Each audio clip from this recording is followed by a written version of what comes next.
to Books, Brews, and Besties. I'm Kaylee. I'm Jenny. And we have our brew. Do you? Mine is just water. That's what I'm sporting today. I made some green tea because I felt like being healthy today. So here we go. I'm the only one with a beer. I was like, I finally feel better. I'm having like my first beer in a week. I'm so excited. I can pour some wine. It's all good. It's a celebration. It's all good. I got this bottle and it's called Dragonfire and it's got like a dragon eye on it. And we got it from the Fourth Wing release party. And it's gorgeous and it shimmers and everything, but it's too pretty to actually open.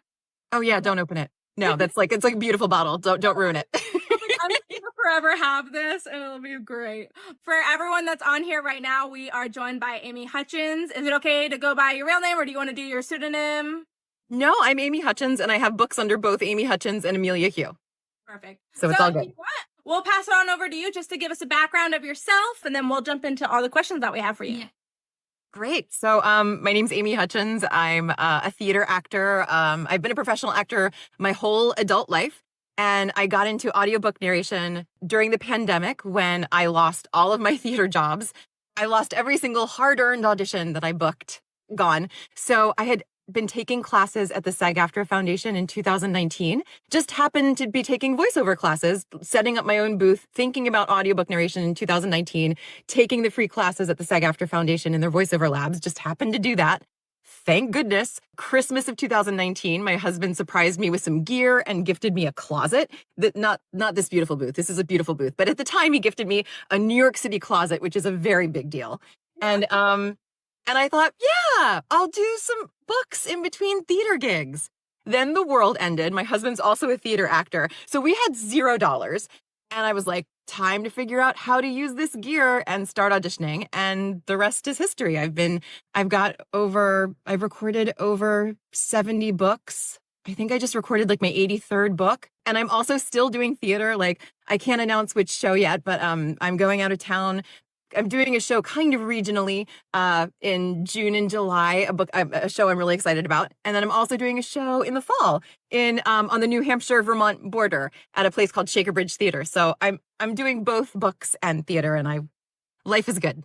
Yeah. I was just about to ask you if you've been able to get back into theaters. Yeah, the theaters kind of like restarted like November, December of 2021 is kind of like when the theaters kind of restarted. And that's kind of when Omicron hit and all of the Christmas shows had to be canceled. And so I was in one of those shows. We made it to opening and then we had to close a week early because of COVID decimating the cast. And then I also had another show in January through June of 2022, I was booked doing theater and I would do audiobooks whenever I could in between, but it was so tricky because it still wasn't over yet, So we were still like dealing with testing for COVID every single day. And it was very stressful. But now that it's been a couple of years, everything's relaxed and I'm really looking forward to returning to the theater. Again, it wasn't so fun with testing every single day and feeling like, the weight of the show is on my shoulders if I go and have fun. So this is a little different now. So it's going to be more fun. That's amazing. So I actually found you on TikTok and it was when you were doing the Blood Weaver narration. And I mean, very late because you obviously had many more videos before that.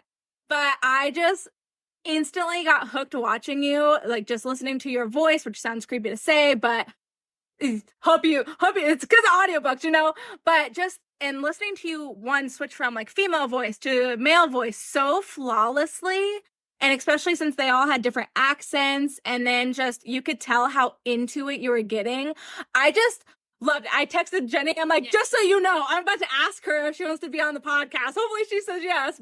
And then I went through all your videos. And I love that you even give the public the opportunity to see the side of the narration process. And now, because I follow you, other narrators are popping up. And it's just so cool to see how you all do it in your own different way.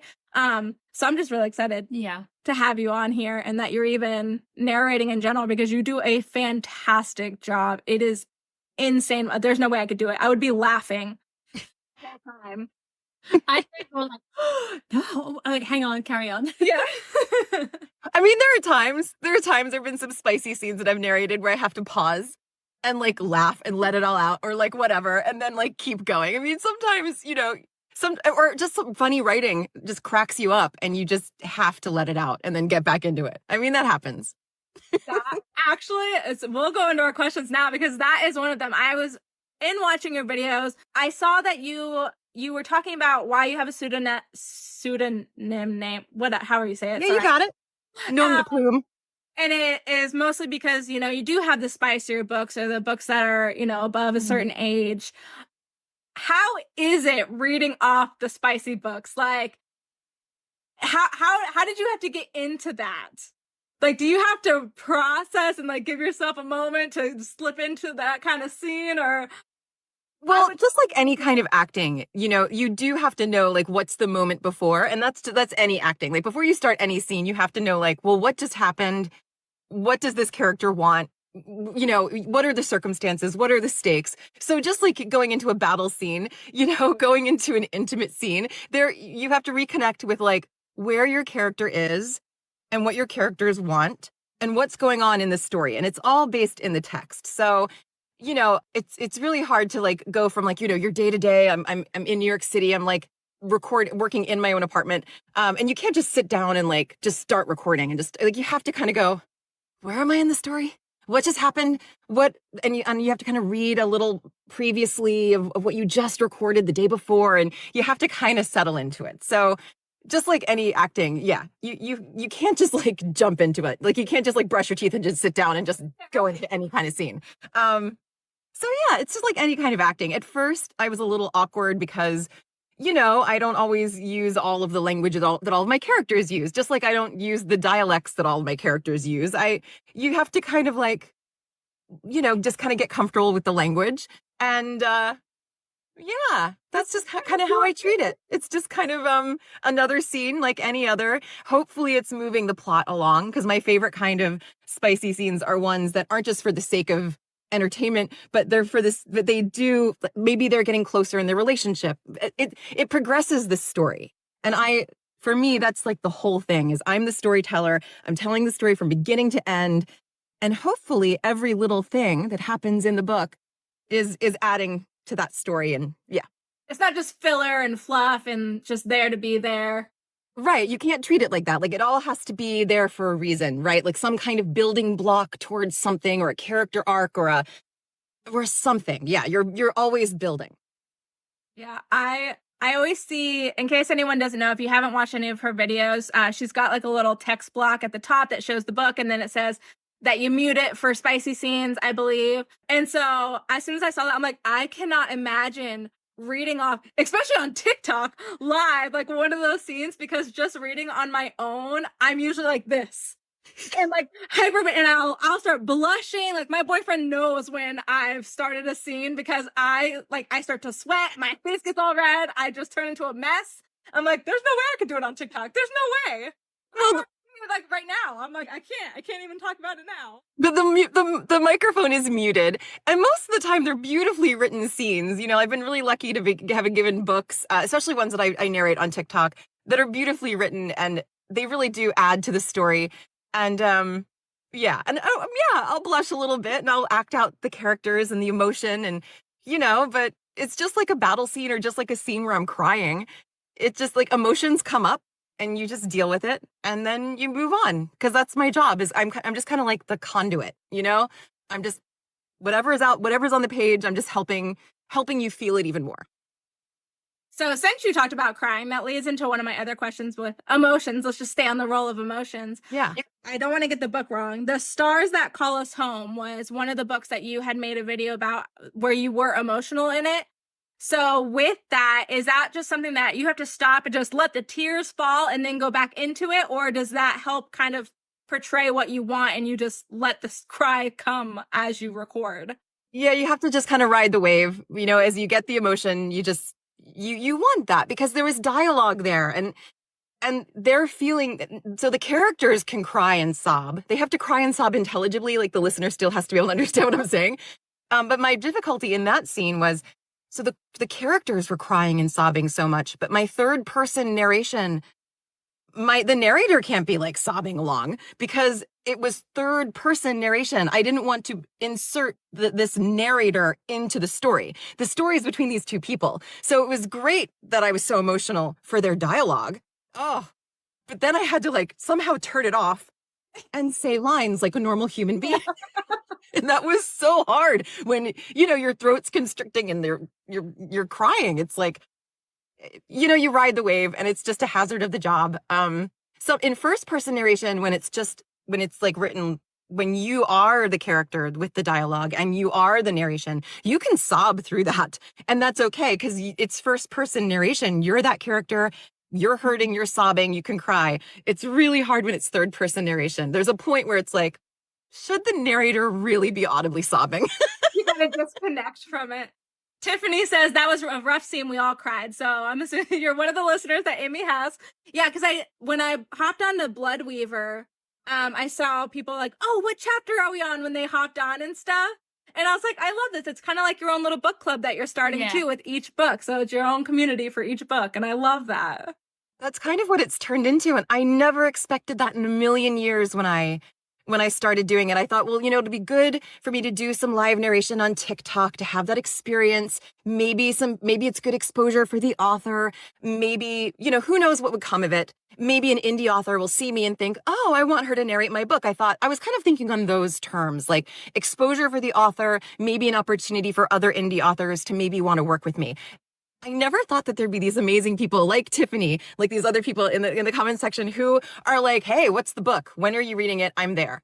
Yeah. And what page are we on? Let's follow. If it's on Kindle Unlimited, let's follow along. Hey fam, we're back. Like, let's jump into the story. And that has been the biggest, most wonderful surprise of this whole journey. I just never expected that it would be like, I'm going to tell this story and we're all going to experience it together. Like this big virtual book club. I just never thought that would be possible. And it's a lot of fun. So since you've been doing the TikTok recordings during your narrations, has that kind of changed how you schedule when you do the recordings? Is based on like when you do the lives and stuff? And also, do you do multiple books at once, or do you kind of just try and finish one book at a time? There was one point where I was trying to do 2 books at the same time. That was when I was doing The Stars That Call Us Home by Trinity Dunn. I was live streaming it on TikTok. And that was a 24-hour-long book that I was trying to squeeze into an already pretty full schedule. And I learned you can't squeeze in a 24-hour-long book. Like, you just can't squeeze that in. So I had said yes to some publishers for some other books. And I thought, I bet I can, during the day, record this one book while I'm recording The Stars That Call Us Home at night. And then I got to a point where I was like, guys, I'm so in this story and the dialects are so specific that I have to finish this story today. And I posted on TikTok, like, I'm not going live tonight. You'll see me tomorrow, because it was just too much to try to keep them both. I prefer to do one story at a time. Now I'm prepping ahead of time, right? So I'll be prepping, the next books that I'm doing while I'm recording something, which is a lot to kind of keep in your brain. So it's too much to be recording 2 stories at once while also prepping. Too much for me. I like immersing myself in the story and just going on the ride. Yeah, that's how I am with just reading. Yeah.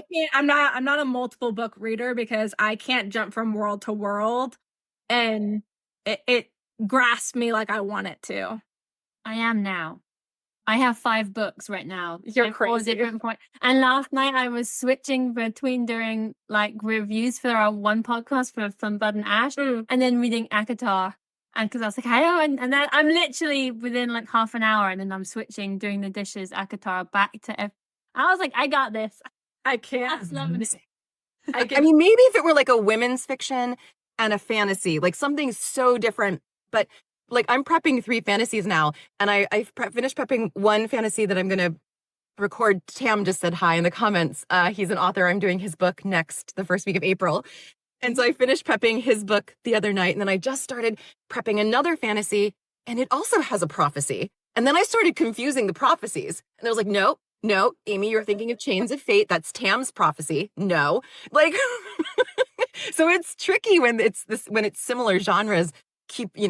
So I like to keep it compartmentalized. Yeah. People have to a couple authors that say something similar is while they're writing, they can't read anything within the same genre that they're writing. I mean, most of them said it's because they don't want to take anything from that and put it into theirs, just, unknowingly. It's just because it's in there. So Yeah.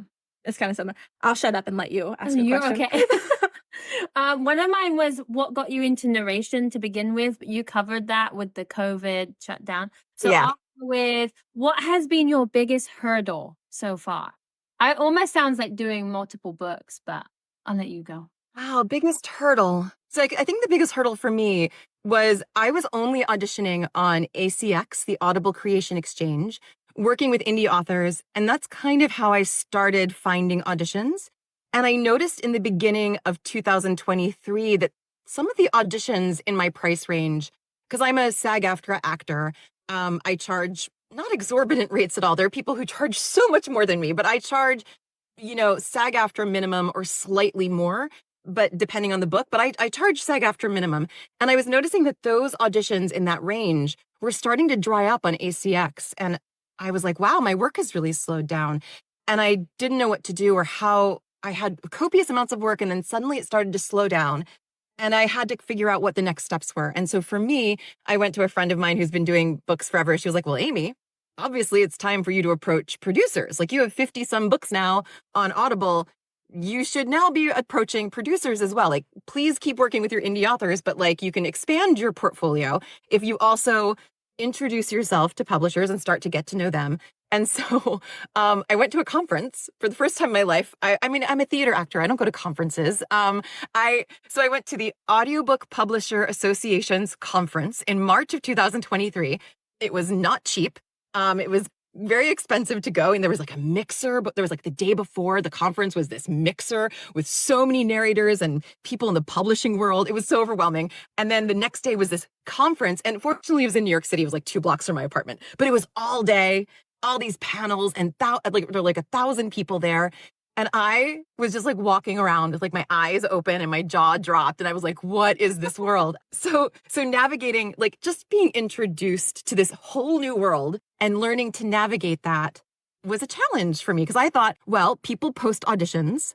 I'm an actor, I audition. But in this world, you do reach outs, you send emails. It's kind of, you write to people. You say hi and you introduce yourself like in a cold email. You're like, please, can I audition for you? I would love to narrate your book. Like, I'd love to narrate for your company. Like, it felt awkward for me. I learned it's not awkward. Everyone does it. But that was a big hurdle. Learning how to navigate that after only having worked with indie authors, which is where I felt safe.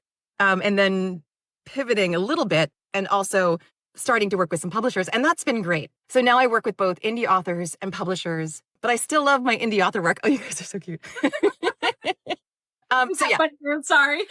that was a big hurdle. Realizing I was at a stage where I needed to start to, I don't want to say level up, because there are indie authors that I work with that I continue to work with. Not everyone decides to go the traditional route. So I'm not trying to poo-poo. I love indie authors, and it's not like one is better than the other.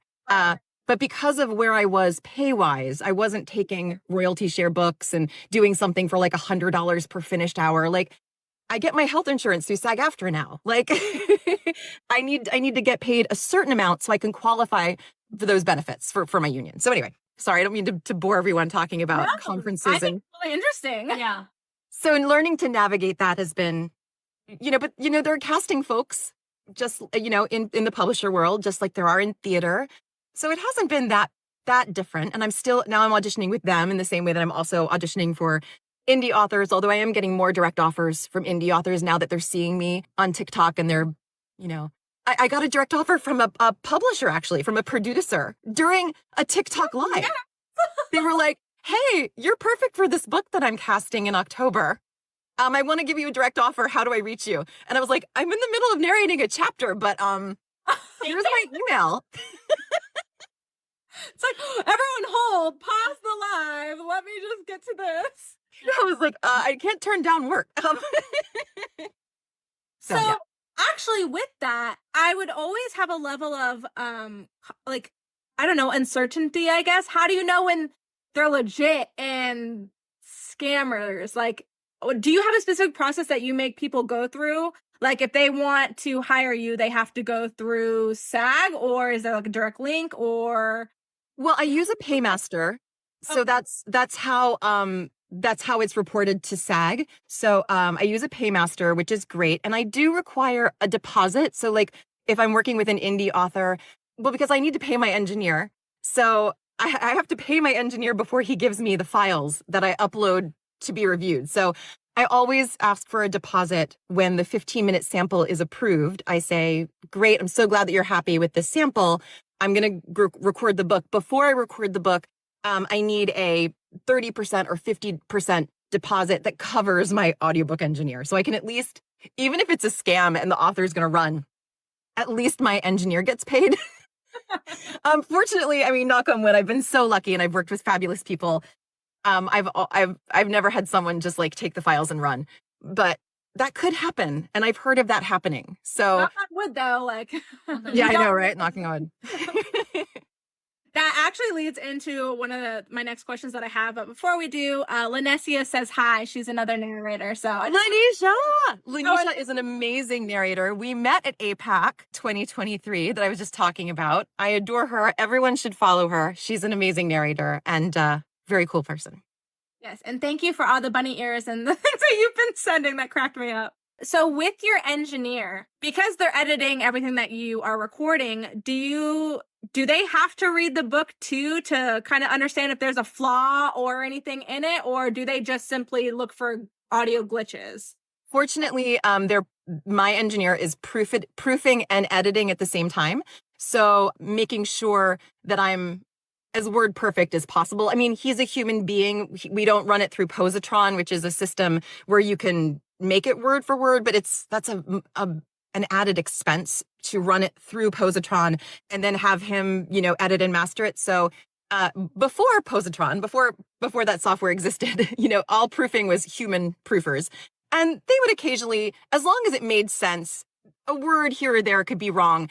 And it doesn't really mess up whisper sync unless it's like, it has to be 98% accurate or 99% accurate for whisper sync. And if you're talking about 100,000 words, what's 1% of 100,000 words? I mean, you can have a lot of words wrong and still be whisper sync okay. So he does proof it and edit it at the same time, and then he gives me all of my corrections, and I have to redo them, and that's very painful. And then I give them back to him, and then he pastes them all in and edits it, and then he masters it and gives it to me chapter by chapter. Chapter files that I can then upload to ACX that the author then reviews, and off it goes. Wow. Yeah, I could not imagine having to do all that myself. Like it's amazing. Recording, editing, everything. No, I when I first started, I tried, but I would drive myself crazy because I didn't go to school to be an audio engineer. And so I didn't know how to fix mistakes. I mean, I understood basic editing, but I didn't know how to truly master something. I mean, I had a stack that I applied and, I had basic settings that I was supposed to put in, but I'm not an audio engineer. So it was such a huge game changer for me to release all of that and be like, all I have to do is prep and record. And then I hire someone to do everything else. And they're so much faster at it than I am, which means it just frees up all this time for me just to do what I do best, which is act. Yeah. So I had posted a post on Facebook just letting people know that we were going to be doing this interview with you, and if anyone had questions that they wanted us to specifically get answered. And one of our authors that we've done an interview with had a few questions for you. So I figured I would go ahead and build off, because she actually had a really good one, and I want to find it because I have a lot of questions on here. One of them was, have you ever found a storyline error or plot hole while recording? And do you tell the author or do you just go with it? Oh, yeah. In fact, I did this one series with an author. I did about 10 books out of her 14-book series. And by the end, she had fired her copy editor because she's like, how have you found things that she's like, I pay this copy editor so much money. And she was like, and you have found so many things, because, I'm reading and highlighting every word of the manuscript. And I'm like, wait a minute, these characters have gotten confused. This is, typos, plot points, and just all these little things. And she's like, do you know how much I paid my copy editor?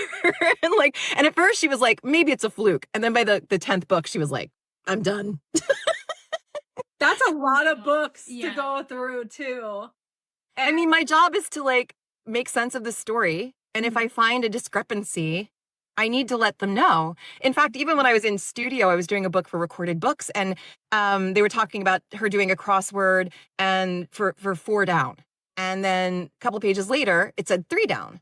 And I was like, wait, she's still thinking about this clue and it's 4 down. Like, we need to re-record it. And I remember the engineer being like, I mean, that's what it says in the script. And I was like, yeah, but it's wrong. So we need to have both. Like, I understand that you want me to be word perfect, but you need to tell the editors to tell them that this is wrong in the script, like in the manuscript, and it'll probably be corrected and you'll want my correct. Yeah. So it just happens, those things happen, and it's not the author's fault, because like they revise it so many times, and it takes them so long to write it. But I'm just sitting down in a really quiet area, really focused, and just making sense of the whole story. So things like that pop up because I'm highlighting lines of dialogue, I'm underlining words, I'm like really paying attention, to the story and to like the sentence structure, like where to breathe and, making sense of long sentences. Right. We just did an ARC read for Kingdom of Vines and Silence, and it's a fantasy book. And Ellen Cole Lauren, she asked us, if you find any errors or typos or anything like that, send it to us. So we're just like sending stuff her way. And she's like, thank you so much. She's like, because, with us authors, they have to edit it and revise it so much that they become blind to the words on the page and they don't see anything anymore. And I was like, you know what? I've never really thought about that. But yeah, having to constantly look at the same things that you've written over and over, I could definitely see how easy it would be just to overlook entire sentences or words and stuff. Absolutely. And I don't want authors to feel bad about it either. They're always like, oh, I'm so embarrassed. And I'm like, what? Do you know how many words you've written in this book? Yeah. And this is the only thing I found. Like, don't be embarrassed. I wish I could take that off of them. Like, it's every book. I think almost every book I've ever done has had at least one typo. You know what I mean? We're all human. Yeah, exactly. Exactly. It's gonna happen. And especially like indie authors who can't afford the many, editors and the things. I'm happy to help. So. Yeah. Since you were talking about the SAG minimum and stuff that you charge, do you ever... Sorry, you're going to hear my kitten. I don't know if you can hear him. He's talking. He's a talker. Oh, I have a talker as well. Celia. We think she was an opera singer in a past life. She just kind of sings. That's him. For indie authors versus, ones that have a big publishing house company behind them, do you ever charge differently for that type of project? Or is it just based on like how many words, how many chapters, stuff like that? Yeah. So, I mean, I'm always going to take a loss when it comes to working with indie authors, because when I get paid from publishers, there's a base rate that's each house is different. Publishing house or production house has a different rate, but there's a rate. And then on top of that is a 14% or 13.75% that goes towards my pension and health, just on top of that. And anytime I work for an indie author, that is taken out. That 14% or 13.75% is taken out of my paycheck and sent to SAG-AFTRA. Now, the great thing is that all of my earnings are reported to SAG-AFTRA. So I'm happy with taking the pay cut because I love working with indie authors. And it means that book that I do with an indie author can be all of my earnings, not just that 14%. All of my earnings are reported. And when you get to a certain number, like $27,000 a year reported to SAG-AFTRA, you qualify for health insurance for an entire year. And both my husband and I are theater actors. So qualifying for health insurance is a big deal because we get it through Actors Equity when we qualify. But when he qualifies, that doesn't mean I qualify. We each have to individually qualify. So I've been on the marketplace, on and off the marketplace so many times. So to qualify for SAG-AFTRA health insurance, it's going to happen for me in July. I just found out that I qualified. Thank you. It's such a big deal. So I take the pay cut. I take it gladly because it means that book, all of the earnings from that book, like my per finished hour rate, is reported to SAG-AFTRA as going towards what will eventually mean I get health insurance for the year. So It's a pay cut. Yeah. But I also love working with indie authors. I feel I enjoy my publisher work. The pay is better. It's less work for me. I don't have to deal with hiring an engineer. It's far less communication. However, I don't get to chat with the author about, how do you see this character? What's happening in the next book? Where is this going? So I know this character is really enigmatic. Can you tell me more about this character so that I can, because right now I know that there are secrets, but I need to know how to play this character a little better. Like, I can have these conversations with authors that I can't have when I'm working with publishers. I can only communicate with my producers, and some of these producers are amazing and they'll help find answers to things, but I don't get that one-on-one with the author. I actually have a question about that. With the authors that you work with, do they give you like a pronunciation list for names or towns, cities, worlds? And then also, do they have to approve your voice for each character that you do? Or do you just kind of send a sample and they just say yay or nay, and then you go on from there? Right. So for indie authors through ACX, there's a 15-minute checkpoint that they need to get. And that 15-minute checkpoint, I always say to them, I wonder if Tam Delacour is still on. He's he's the next author that I'm working with. So basically the ACX 15-minute sample, it can be the first 15 minutes of the book. But personally, I think it's best when it's a little bit of the beginning, but then it has as many characters as that author really cares about, so that they can sign off on every single character that they want to. So I like the 15-minute checkpoint to be a little bit of the beginning for pacing and tone, but then I like little snippets of scenes or just character dialogue, just so that they can like get ears on their characters, especially if they're going to be like in the second book and the third book. So it can be whatever they want it to be, but I like it to cover all the bases. After the 15-minute checkpoint, I can't take any redirection.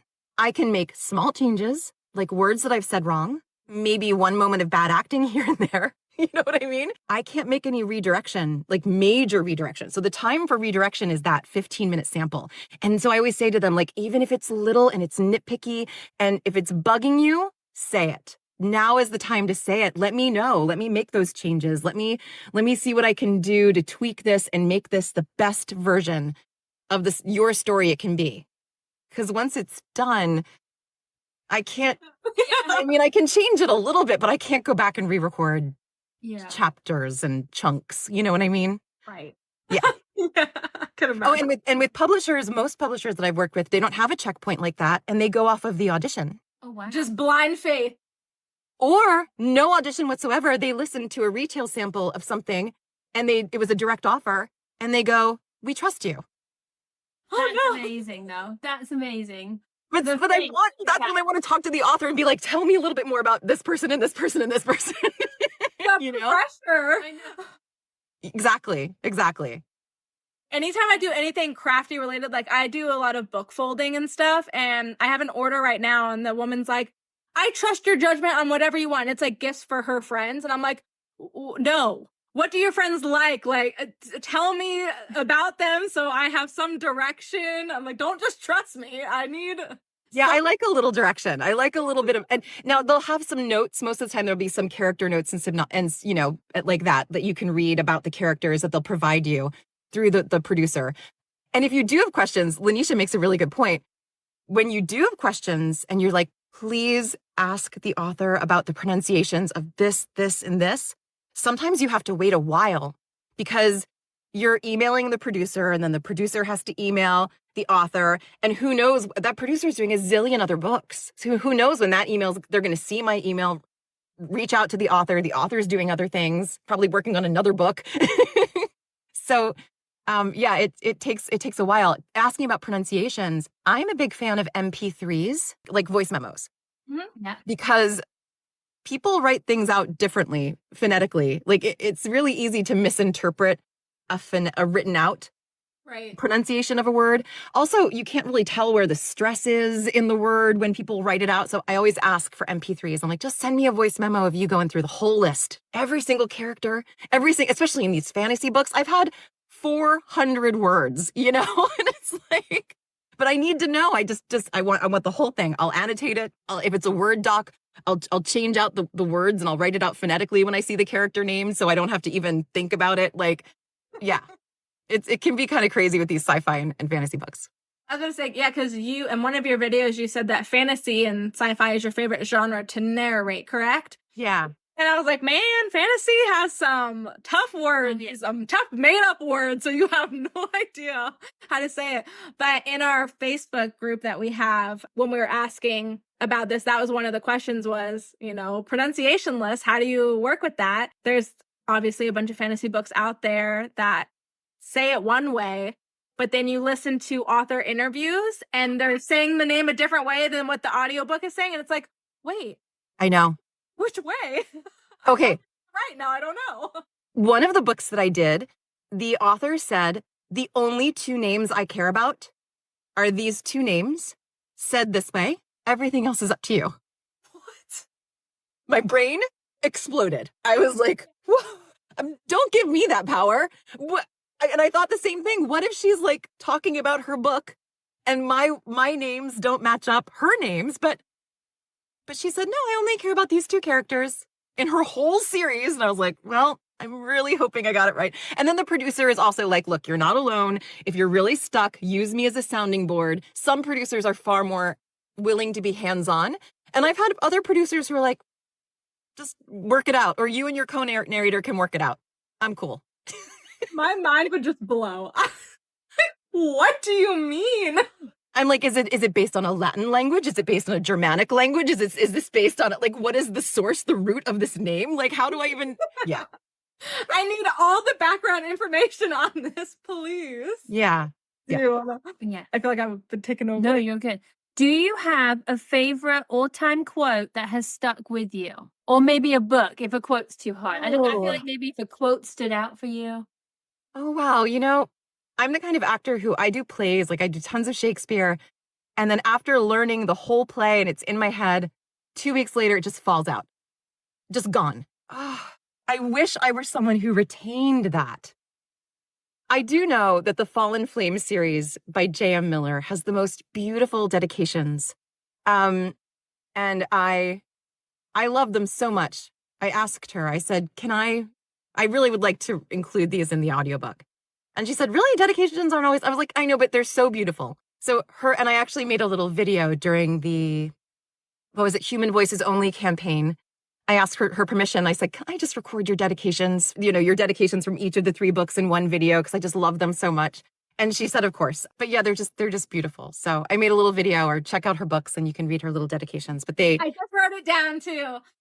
Amber says, was there one that ever had you falling over laughing? Yeah, there was this book I did called 4 Steps to the Perfect Revenge, a suspense rom-com.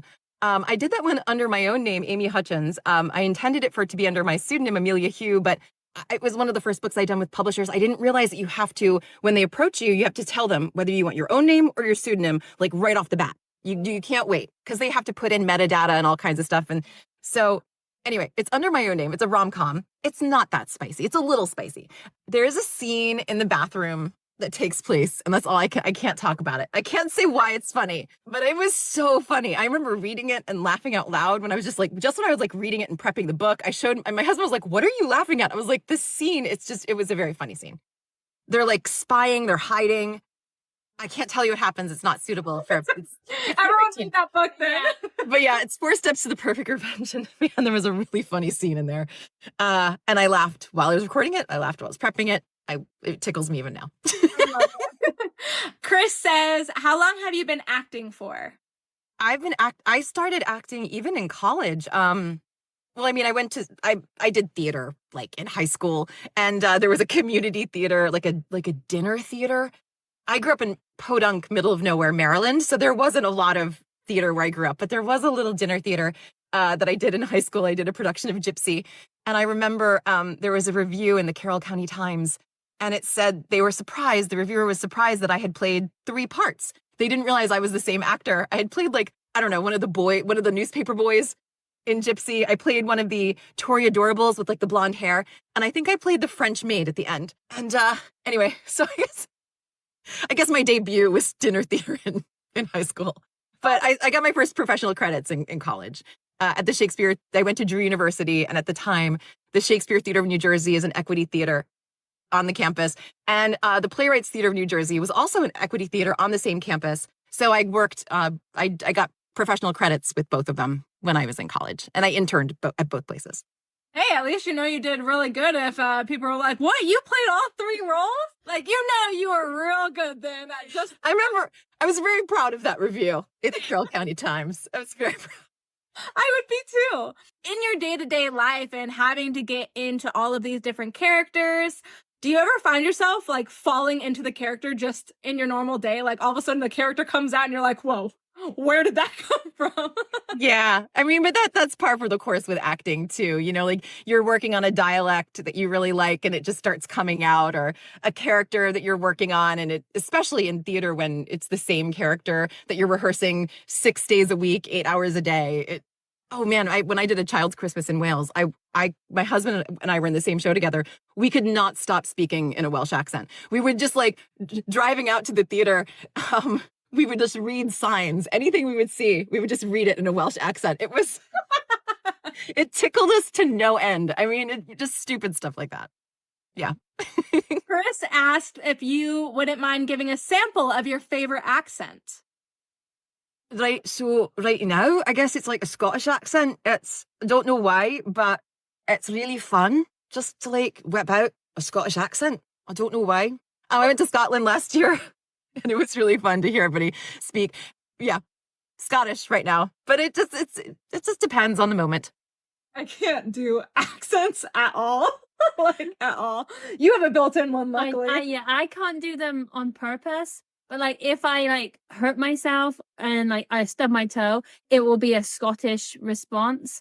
Or when I get angry, it comes out very brummy from back home in Birmingham. So are you from Birmingham? I'm from Stratford upon Avon, closer. Oh. Well, yeah, lots of Shakespeare's birthplace. So yeah, lots of it. It just changes all the time. It kind of, my accent just changes all the time. But you can do a northern. My next accent that I want to learn is like a northern, like a Yorkshire kind of accent, like Jodie Whittaker's accent.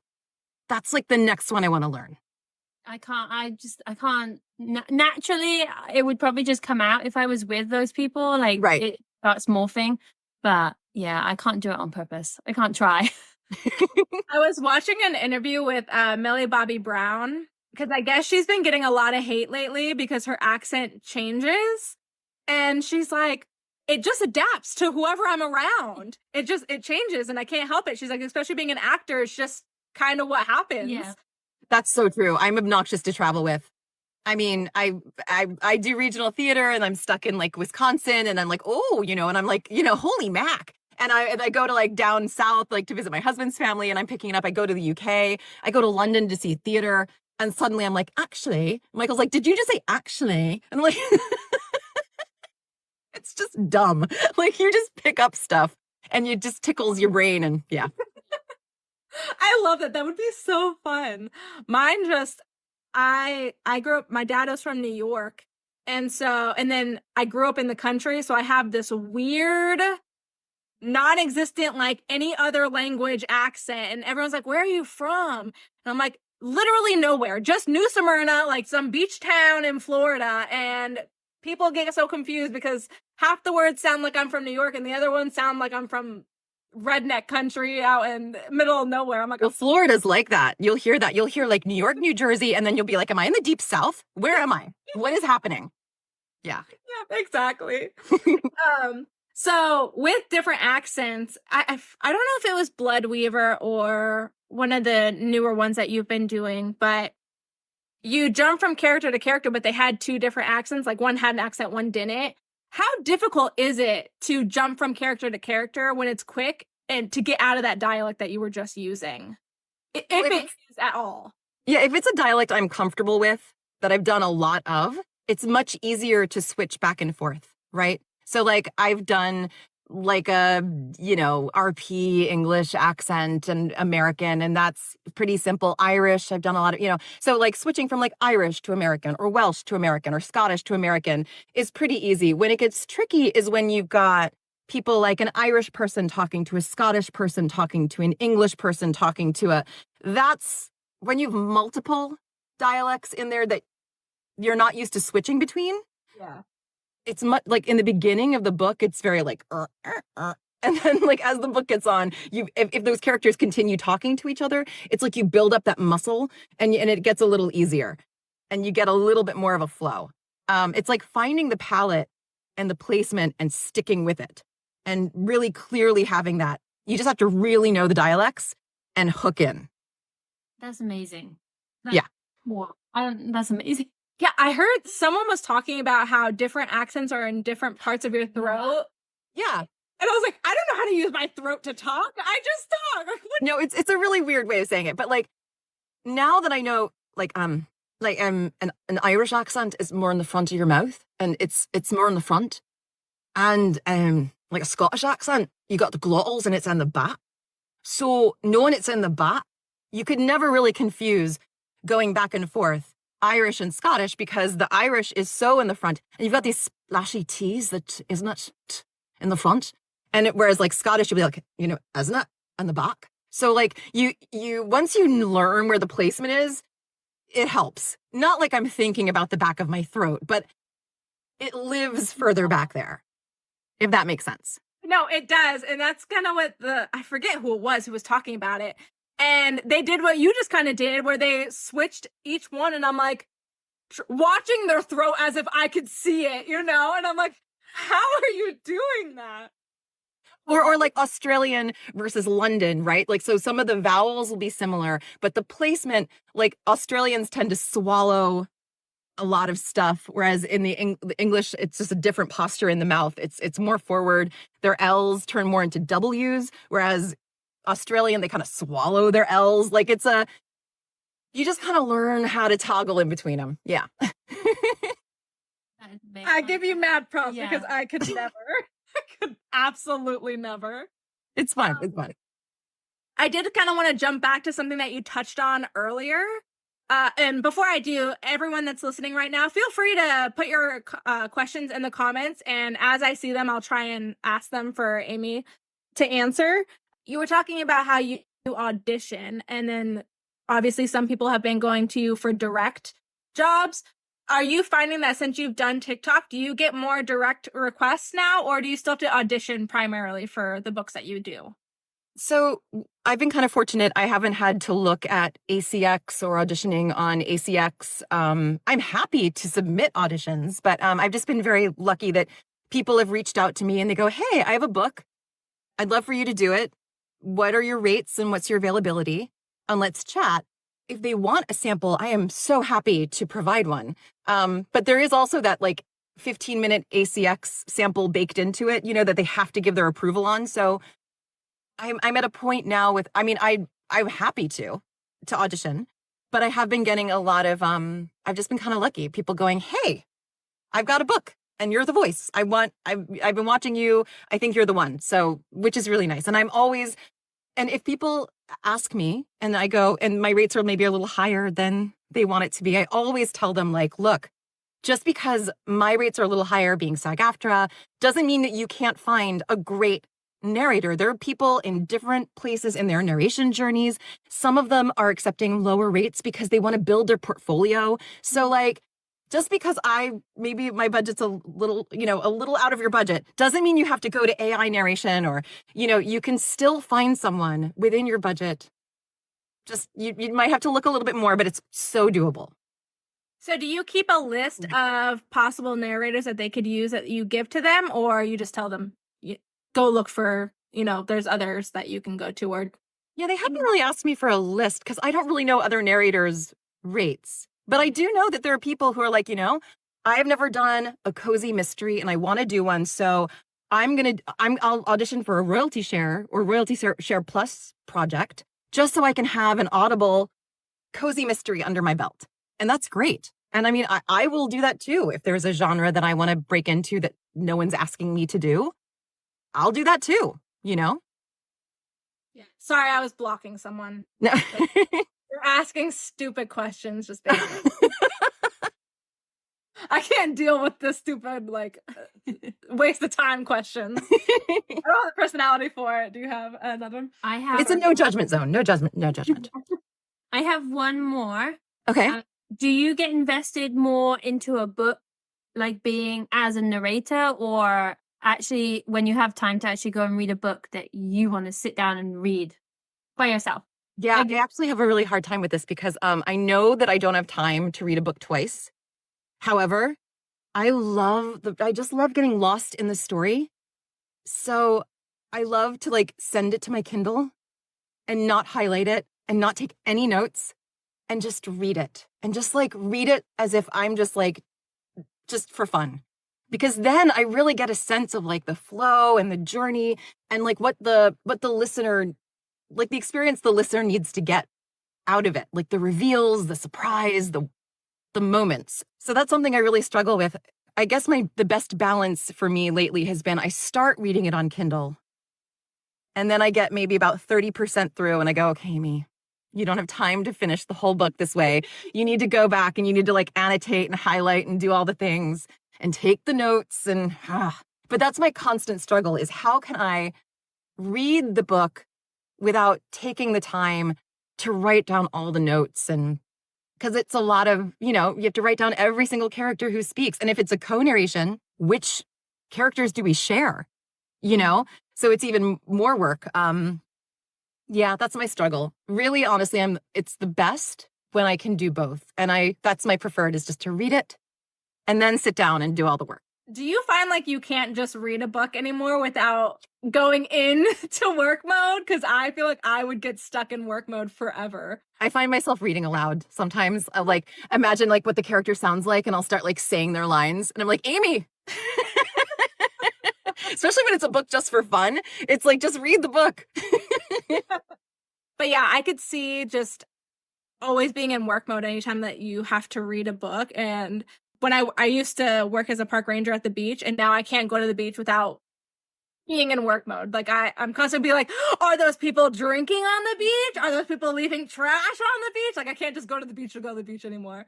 It's a hazard of like being a theater actor too. Like I used to love going to the theater and now I go to the theater and sometimes I'm like, that person's not a great actor. And I feel really bad about it. Because it's like, I could do that better. It's a horrible thing. It's a horrible thing. But like when you become good at your job, that's all it is. You just become aware of certain things. That's all. So yeah. What? A drag puzzle piece. Sorry, we're having... Oh yes, that happens now in TikTok Live. They're making sure you're a human. Yeah. Which is really hard when I'm reading. I'm like reading and then all of a sudden I'm like, wait, there's a puzzle piece on my screen? Yeah. And like I'm during a live narration, I'd be like, sorry guys, I have to prove I'm human. I know, it's like, do you realize that you're still talking? Like I do lives for like 4 hours. My last question for you is another one from our author, Stacey Andrea, that we did an interview with. She wanted to know, do you ever pass on a book? And what are maybe some reasons that make you pass on a book? Yeah. Sometimes I will pass on a book if I'm not the right cultural background, if I'm not the same cultural background as the main protagonist. I really believe that like representation matters. And so I've had to say, I love your book. If I could just do every single book in the world, of course I would say yes to this book. But I shouldn't narrate every book. And I think somebody who identifies more the way this character, the protagonist identifies, would serve your book better. And that's when I have to say no, and it really hurts. Actually, I turned down my very first publisher book that way. And I was so sad. I was like, they're never going to hire me again because I said no. But I just truly believed that like, I wasn't another narrator who identifies even more and connects with it even more would serve the book better. And it always hurts a little bit, but then I know it's always the right decision. Because of course there's a part of me that's like, I want to play all the parts. I want to do all the books, but that's not the case. And I guess content sometimes, I remember one time I was offered a book that was a romance, but when I started reading it, it was clearly erotica and like clearly like no plot. just yes, and I was like, I'm not down for this at the moment. I'm so sorry. And I had to back out of it. But those are like the only couple of times that I've had to do that. Thankfully, most of the books have been the right fit. So Yeah. When she asked that, I was like, man, I've never thought about that being a thing. But yeah, I can't talk. You're doing great. Doing great. I was like, yeah, I guess, so many people have different triggers and stuff like that. So I was like, I wonder if that's, or if that's something that, depending on who you're working for, if they're like, no, you have to record it no matter what. Like if it is tricky. Like that's why you should always look over the script before you accept the offer. You don't have time to read the whole script. Like when you're dealing with publishers, you have to accept within like 24 hours most of the time. But you do need to like look through it. And fortunately now most places will give you trigger warnings and stuff like that. I mean, I'm kind of more of an older actor where I grew up. Like I went to college in the 90s. So for me, the whole idea of not doing something because it might trigger me, that's not, for me, it's more like, I mean, I feel like a lot of things trigger me. Well, I mean, a lot of things resonate with things that have happened in my life, but maybe it's a good thing that it resonates with me because I can bring something more to the story because of it. Most of the time, it's just if I don't, they'll offer it to me and it hurts, but an indie author will offer it to me and I'm like, but I feel like, it would be better if it was somebody with a different, who was from the background of the protagonist, No, and I think that's super important. I love that you do that. We were talking to an author, Mershon Neisner, and her book, The Bootmaker's Wife, is based on her grandparents' story of when they lived along the Oregon Trail and stuff. And then she made a character within that called the Bee Lady. And she's got a different background. And I believe it was with the Native Americans, if I'm not mistaken. But she's actually sent it off to a tribe to look at it and make sure that everything is historically accurate and that she's not, misrepresenting them in any way. And I was like, I love that. That is so important. I wish more people would do that. Because you don't realize, many of us are kind of insular and we don't realize that some things might come off a certain way. And I remember sometimes you do a book and fortunately I have a relationship with some of these indie authors and I've been able to say, I know that you don't intend for this to come off this way, but this jumped out to me and I know that you haven't published it yet, that it's still like you've given me this manuscript to prep and this is what I felt reading this, or this is what I kind of got. And then they go, oh, that is not at all. Like, thank you so much for catching that. And I do think that sensitivity readers are something. And again, how can indie authors afford anything when you're self-publishing and you're doing all this stuff? But maybe sensitivity beta readers. And again, that's putting this extra onus and pressure on people. But yeah, if there's room in a budget for an editor, it would be great if there's room in the budget for a sensitivity. Just some eyes to help. Yeah, and that's something that before that interview I had never thought about. And now anytime we hear anyone talk about it, I'm like, yeah, that's awesome. I love that you do that. So with you narrating and choosing, and recognizing that you might not be a fit in that aspect, I absolutely love that. I mean, it hurts always to say no to work, but yeah, but it's always the right reason. That's always the right reason. Shadowfeather03 asked, do you ever regret doing a narration, or is there a narration that you've done that you've regretted doing? I mean, I wouldn't say regret, but like when I was starting out, I really had no idea what I was doing. So I would say, but you don't know what you don't know. Like I think we're always going to listen back to our earlier work and judge it. Yeah. So I wouldn't say regret. I do wish I could. I'm a perfectionist. It's an awful thing. It's something I've always been struggling with is I understand there is no such thing as perfection. There's just like the best you can do in the moment and where you are. But sometimes I do listen to things and I go, oh, I could do that so much better now. Yeah. All right. And then any final questions from anyone listening, go ahead and drop them in the comments and we'll start wrapping up this live. Amy, thank you so much for letting us interview you. I was so excited. But so everyone knows how best to support you. I believe you have a list of books that you've narrated on your TikTok link tree. Is that correct? I do. So I've got a link. Almost all of my books are under Amelia Hugh. Now, most of them are per finished hour books. So I've already been paid for these books. So buying them doesn't necessarily help me, but it does help all of the amazing indie authors who hired me. So I'm always promoting those and supporting those authors. So most of my books are under Amelia Hugh. And I just recently started doing some under my own name, Amy Hutchins. I've got 2, soon to be 3. under my own name. And I guess the way to support me would be follow me on TikTok and Instagram. And I've got a newsletter now so that the next time I go live, I'm not going to send a lot of emails, but I have a newsletter. So like the next time I go live, I can say, hey, this is the next book and this is when I'm going to start recording. And so I can send those out. So, you can support me by, I don't know, signing up for my newsletter. It's all in the link tree in my bio. Do the ratings on books that you narrate matter to you at all? I'm so glad you said that. Yeah. Okay. Yes and no. But I've noticed that I'll get a book that has like all like 5-star reviews, but nobody will write a review.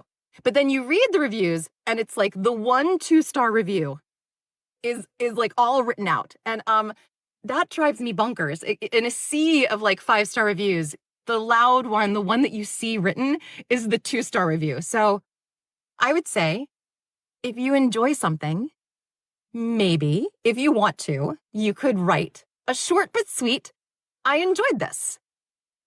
That's it. Just a little review on Audible or Goodreads, because I feel like the only time my name is mentioned in Goodreads is if it's like someone's like, and I listened to the audiobook and I hated it. Or, and so, but I know that it gets good reviews. So anyway, it would help me out tremendously. And also the indie authors as well. If you enjoy something, maybe in addition to rating it, if you could say, I liked it. Yeah. Very simple, but it goes a long way.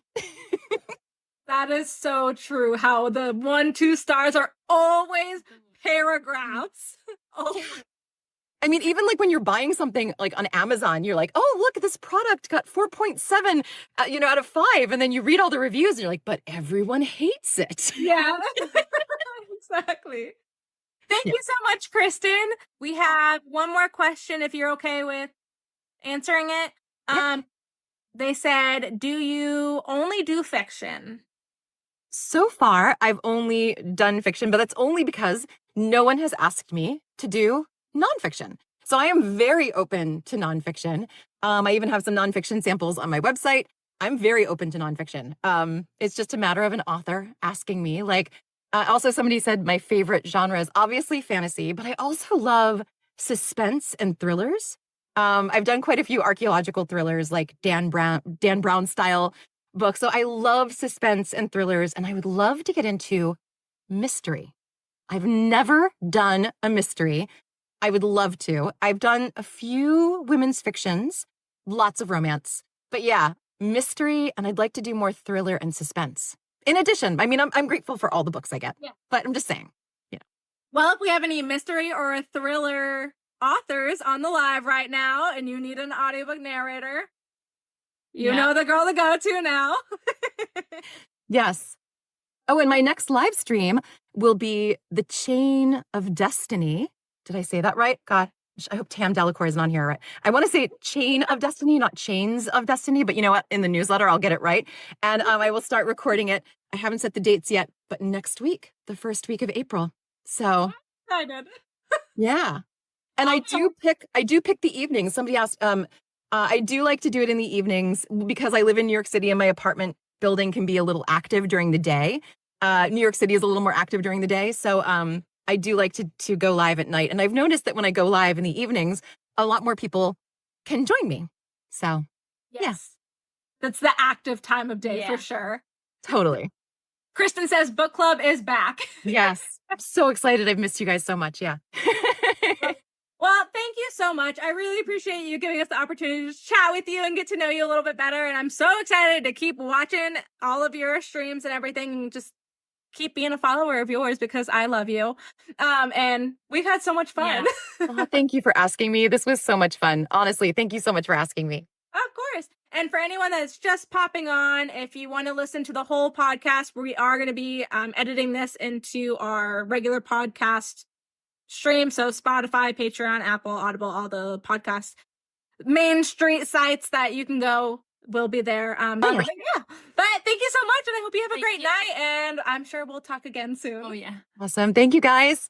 Yeah, thank you for everyone for hopping on. Bye.